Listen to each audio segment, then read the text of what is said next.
and welcome to Santos Javier Podcast and TV. And with me in the studio, we have Governor Dan Mckee. Governor, thank you for coming. Thank you for being here. I really appreciate your time. I know you're a busy man, and that community asked me, when are you going to bring the governor over? When are you going to ask him for an interview? When he's going to be here? And we finally got you here. How you doing, sir? I'm doing good this morning, and thanks for the invitation, Santos. You got a nice setup here. Thank you. Yes. I really appreciate it. You know, I built it just for you. Well, I appreciate that. Good. So, one of the things that people always ask, when I ask people in the community, what do they think about our Governor Dan Mckee, they always say, you're a humble guy. That's one of the things that always pops out. Oh, he's really humble. And this is proof, you're here with me, how, humble you really are. And I truly appreciate it. And, like our community of, Providence, Silver Lake, Olneyville, they really appreciate you coming over and be with us. It reminds me like when Bill Clinton, back in the days, he used to like go to the communities and, and you have the same thing. You have like the same magic that he had. Well, we like to get out in the communities. I don't have a saxophone though. And, but I think my dad was a good influence on me, letting me know that, I'm no better than anybody else, but nobody's better than me. So I think that's a good strategy. That means that we can sit down and talk to anybody at any time. So thank you for the invitation to be here today. Thank you. And being a spokesperson for your community. That's great. And thank you. And that's why I have you here, and that's what I wanted you here. And, people get to see your humanity, get to see not just politics, because sometimes people just see politicians, but they don't see that we're humans, that you're humans, that, that we do the same thing, that, you can hang out, that you're one of us. And that's what I'm showing today, that you're one of us. So I thank you again. And one of my question is, can you introduce yourself? Like, do you have were you born in Rhode Island? Did you went to school in Rhode Island? Yeah, so I grew up in Cumberland, and I've lived there my whole life. So I've been in Rhode Island my whole life, and was very involved with boys and girls club work. My dad started the boys club in our town in Cumberland in the 1950s with his friend John Poddington and a couple other friends. So I've been a member of the boys club. I've been on the board. I've been president. Changed the name to the Boys and Girls Club. Got out of the boardroom and did a great deal of coaching with a very a diverse group of young people, both boys and girls. And so that was a good learning experience. I've been a small business owner. That's why I take it very serious during the pandemic. The impact that on our small business community, whether it's in the Hispanic community or whether it's in the Irish community, small businesses have been really impacted. I take it very personal, having gone through the roller coaster that the state has been on historically, and was a member of our town council in Cumberland. Saw that we needed some help on our finances. My background there and as business was helpful. Was a mayor in our town for 12 years. Did some very good work, I believe, in our community and finances and education. And then I felt as though it was a good platform to run for lieutenant governor on a statewide basis, bring some of the things that I believe in particular that there's 39 cities and towns in the state of Rhode Island, and each and every community is important. The people who live in those communities are important, and the communities that make up those communities are important. So, and then, as most people know at this point in time, when then Governor Raimondo, now Secretary of Commerce Raimondo in the Biden administration, was appointed to that position, I became governor in March. So that brings you up to date. Now I'm the governor, and I walked you through in about 4 minutes about 70 years of life, In 4 minutes, that's awesome. Actually, you did it in less. We got like a minute. You did it in 1 minute, so that's good. And speaking about Boys and Girls Club, there used to be one right here in front of my house. Yes, and they I know that. Down to build a hospital. Well, I'm still very involved with Boys and Girls Club. In fact, with us getting involved with the Providence schools, I think that's an important thing because I was able to inject myself in. I've had a lot of experience on helping young people, achieve their potential.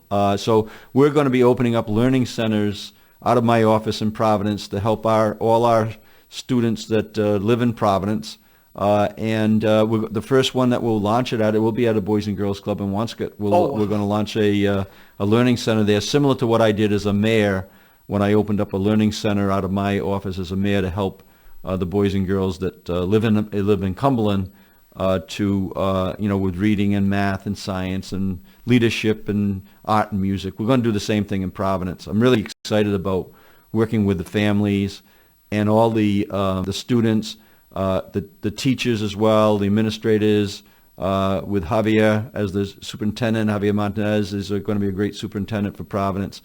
And we're really looking to make a strong impact by not only working inside the school day, but also outside the school day. Oh, wow.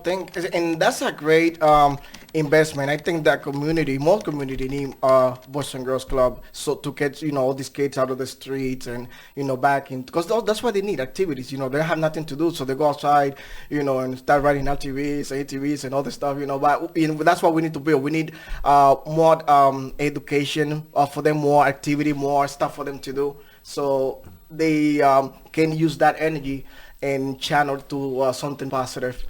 Yeah, and connecting in with the families at this point in time is very important. We need to explain to all the families, the parents, how important the education is, how important it is that their sons and daughters attend school every single day, how important that is for their future, for their family's future.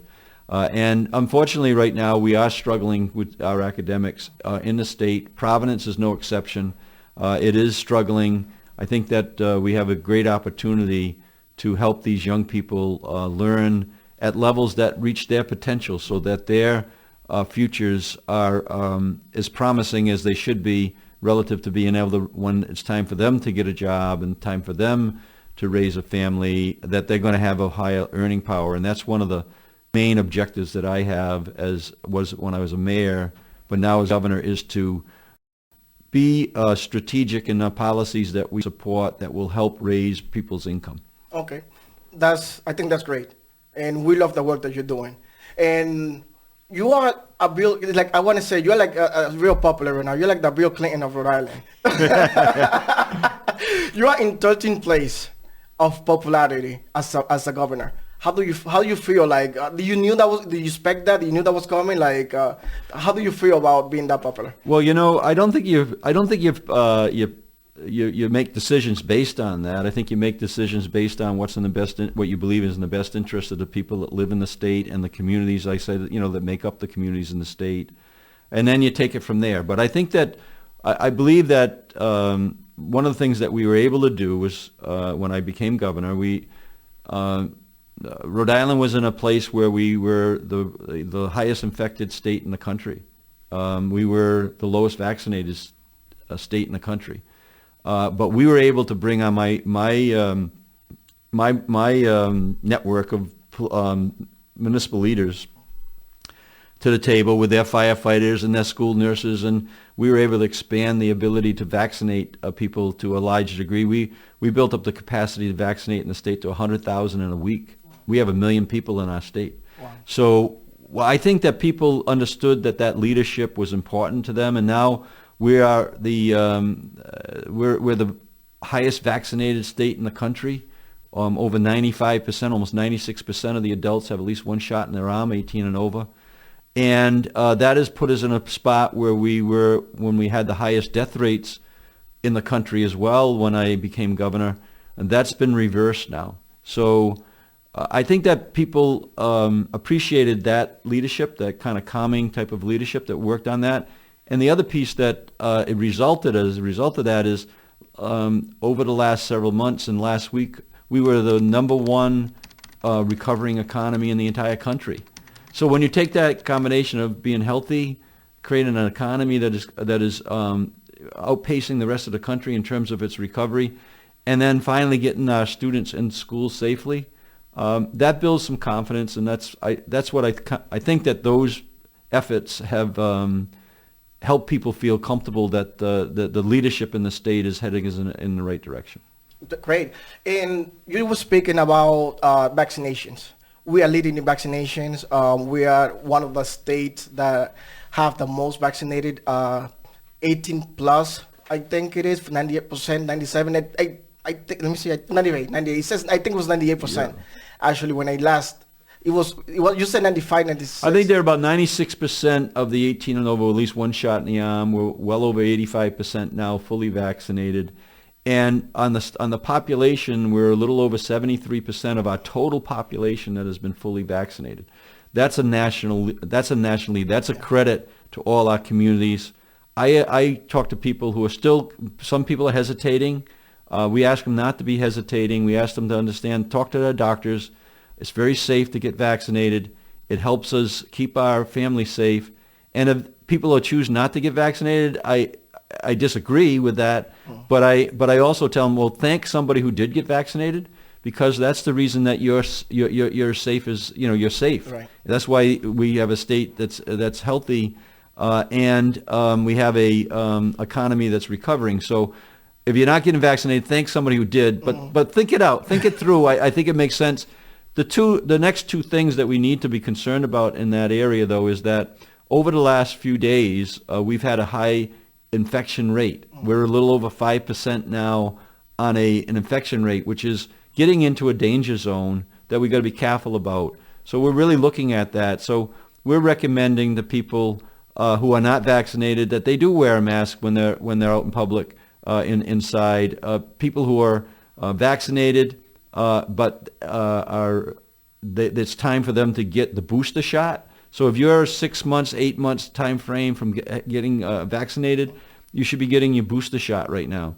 And that's going to be really important to us. That's our next major metric we're going to be measuring is booster shots. We need people to get their booster shots. As you can see, we have a new variant, right, that's come its way. We're discovering things about it. We'll find out how serious it is. It appears as though that vaccines are going to combat that new strain of the COVID, but let's make sure that, and if you're available for your booster shot and you haven't got it yet, you might want to consider wearing a mask as well. So we're going to make recommendations about mask wearing. We're not going to mandate it at this point in time, but we're really looking very closely at it. We want to make sure that people are safe. Those are ways that they can do it, is making sure that if they're not vaccinated, protect yourself with a mask. If you are vaccinated and you're eligible for your booster shot, go get it.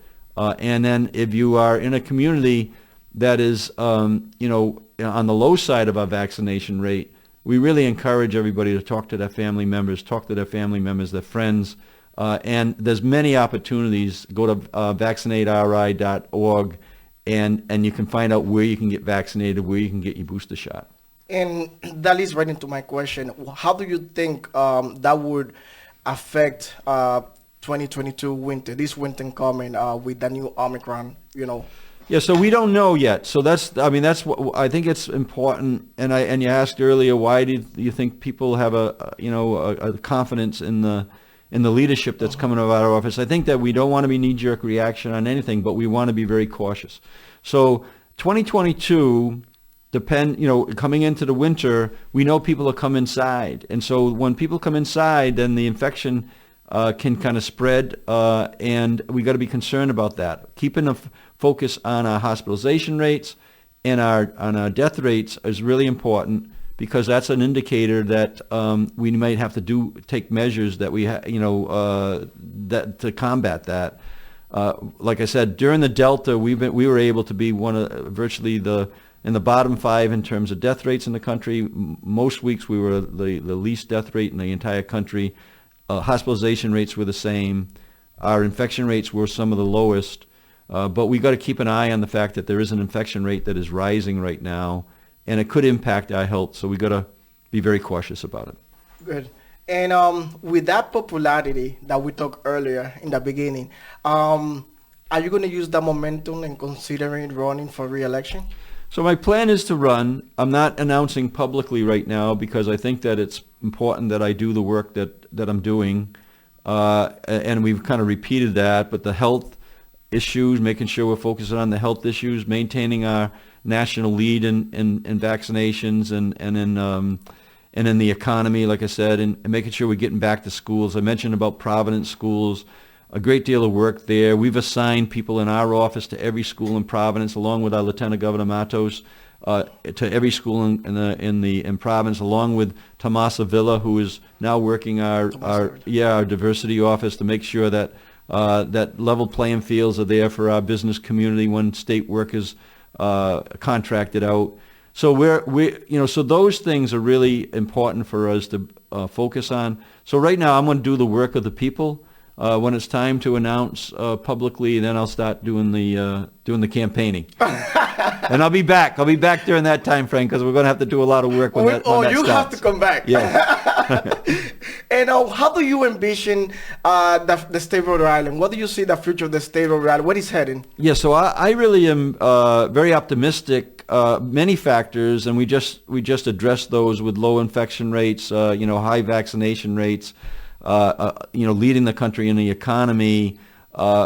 Work back in school is very important, as we found out when the testing came in, when we were in the virtual mode.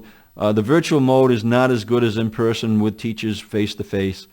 So I think that we're positioned very well. Now you have federal dollars that are coming in to help with infrastructure projects. Yesterday we just had a commitment publicly from the General Assembly to get what we call the down payment out on the $1.1 billion that the federal government sent us on opera funds. They call them recovery funds.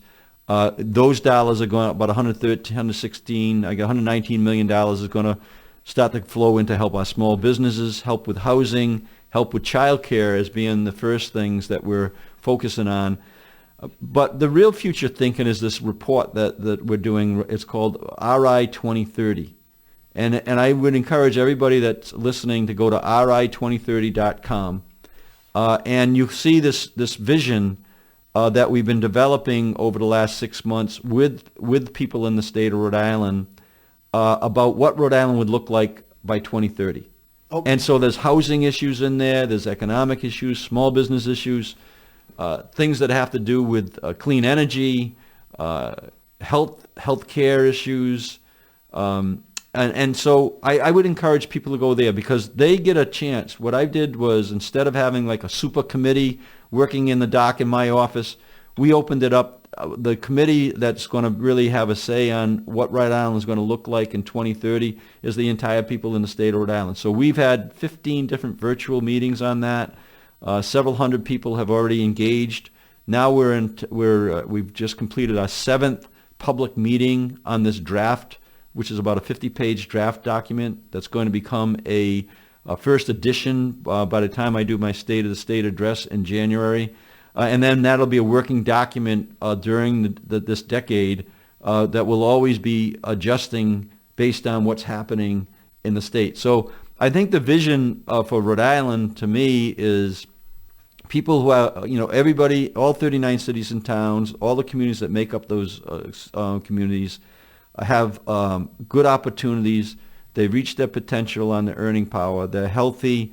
Their children are educated well. And there's an equity piece that's filtered in there where we want to make sure, as I described, a lot of the basketball coaching I did, met many, many young kids from different walks of life. And you do have to recognize that we want everybody to get over the finish line successfully in life. Some people have more hurdles to jump than others. We need to make sure we lower those hurdles or take those hurdles away. But the people who have less hurdles to jump, we still want to celebrate when they get over the finish line. Because the more people we get over the finish line successfully in the state of Rhode Island, then the stronger our communities get, right? And the stronger our economy gets. And then the ability and that's what we want. We got a beautiful state. The state of Rhode Island is a beautiful state. And we want people to enjoy it. And the way they enjoy it is to reach their potential. And then making sure that we're helping everyone across that finish line and to be successful. Great.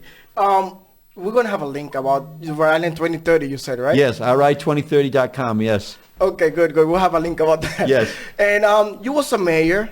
Before mayor, you was an entrepreneur. Now you're the governor. Your legacy, how would you like to remember?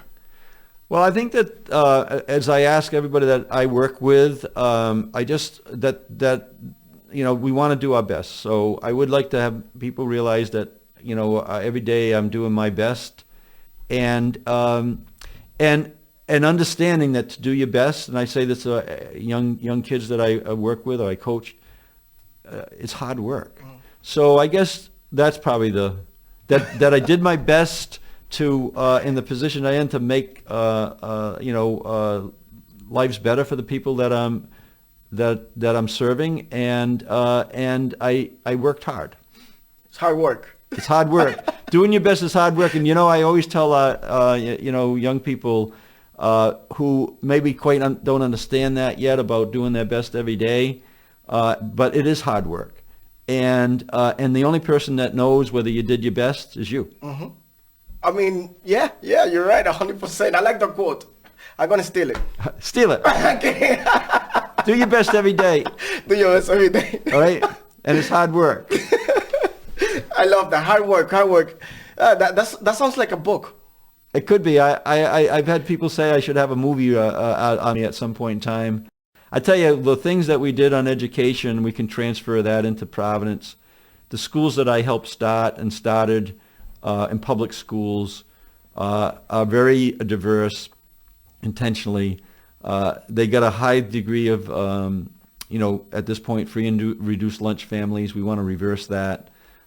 Those schools are ranked in the top 25. Every school that I opened up is ranked in the top 25 of the elementary schools in the state, top 25 of the middle schools in the state, and they're the only schools that have probably more than 50% free and reduced lunch in the entire state on that list. So I think that you do your best, and that's where I think that you got to dig down deep. If you're in a spot where you're maybe just starting out your family in terms of your economy and your living conditions, that takes a lot of determination, right?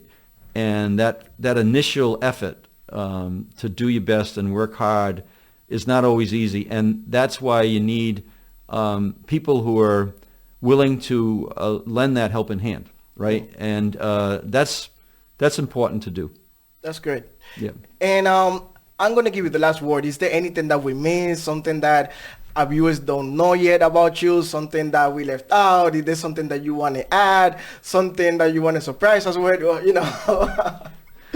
Well, I don't want to surprise anybody with anything because then that could be very dangerous. But no, I think that generally I really make an effort to get into all 39 cities and towns. As I started to talk, early on when you were, talking about whether, anybody's humble or not, I think that understanding that that I'm no better than anyone else, but no one's better than me, that gives a level playing field. So I do really value my family. I think that that's really important. I value my friends as well, and you live every day to kind of do what's right, and you try to do that. But I throw in a little bit of fun, right? Because I do enjoy basketball, and I don't get up and down the court any longer. But I do enjoy playing golf. I do like getting out with people that are proud about their heritage, about where they came from, and celebrate with them. I'm Dominican. I play baseball. You play baseball? I played baseball, Santos. So I did play baseball all the way through American Legion baseball. I actually, our high school team that I played on, we won a state championship. Oh, wow. So I enjoyed baseball. And I think that the team aspect of these things, whether you're in a chorus or whether you're in a church group or whether you're in an athletic team, there's a great deal to be learned from that. So where did you play baseball? Central High School. Central High School. How did you guys do? Not too good. It wasn't because of me, though. I did well, I think. Well, right. I've coached baseball and basketball, so I'm happy to. When I was we're visiting all the schools in Providence, and so when I was at Hope High School, which I did play in that gym when I was in high school. That shows you how old that school. That's why you have to really upgrade these schools in Providence. But I did talk to one of the assistant basketball coaches. They promised me they're going to invite me back to a practice, and I offered to help the kids with their shooting skills, and to show them how to actually hold the ball in the hand so that you get the right rotation on the ball. Those details are important. I hope that I, carry those details into the governor's office, understanding that details, as small as they might be, are really important things. So, yeah, look forward. Now, did you play any basketball? I love basketball. You love basketball. I love, like, baseball is my first love, and then basketball, but I suck. I'm honest, I suck at basketball. I like the sport, but baseball is the Dominican sport. Right? Yeah. Baseball is our sport. So, who is your favorite Dominican baseball player that you? David Ortiz. Yeah. Big Papi. Big Papi. Yeah. I mean, that's all the ones. But David is like, especially what he did with Boston. Yes. Is he getting in the Hall of Fame this year? I hope so. I think he's an automatic lock. I think so. I think he's going to get in, definitely. Yeah. We're rooting for that. So we have finger crossed. I like the fact that he stood up for Boston during that marathon bombing. Yes. I thought that was, here's somebody who's from another. I think that's very much what you're doing here, right? Communicating with first generation communities in many ways. People who have come from different places into Rhode Island. They love Rhode Island.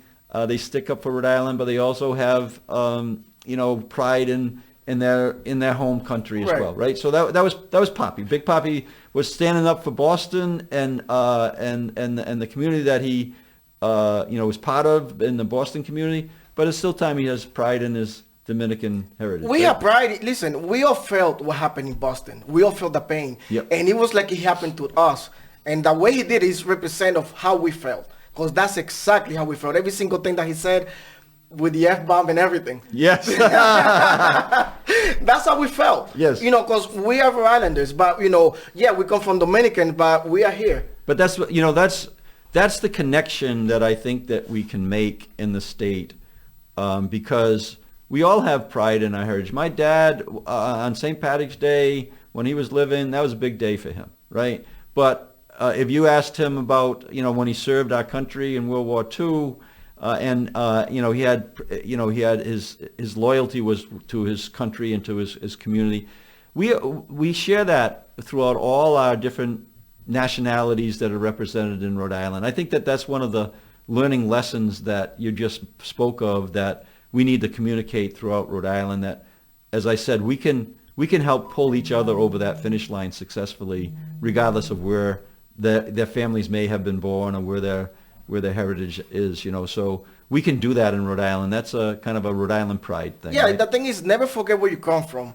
But we are Rhode Islanders first. Yeah. You know what I mean? We don't forget where we come from. Well, we live in Rhode Island, we represent, and we defend Rhode Island. Well, that's where our future is, right? And that's where when we raise our families, or, we have our kids raise their families, we want to make sure that the state of Rhode Island is a place that people feel as though that's a place where they want to make that investment, right? And so in order to do that, we need to really recognize that not everybody looks like us. Not everybody came, I don't look like you. You don't look like me in many ways. People can distinguish the two of us. You're more handsome than me, I'll say that. I think they can distinguish the two that, we had different moms and dads. So, but the point of the matter is that we work together, right? And that's what we love about Rhode Island. Diversity. We can get different food. We don't have to go to Mexico to get some Mexican or China or India. We got everything right here.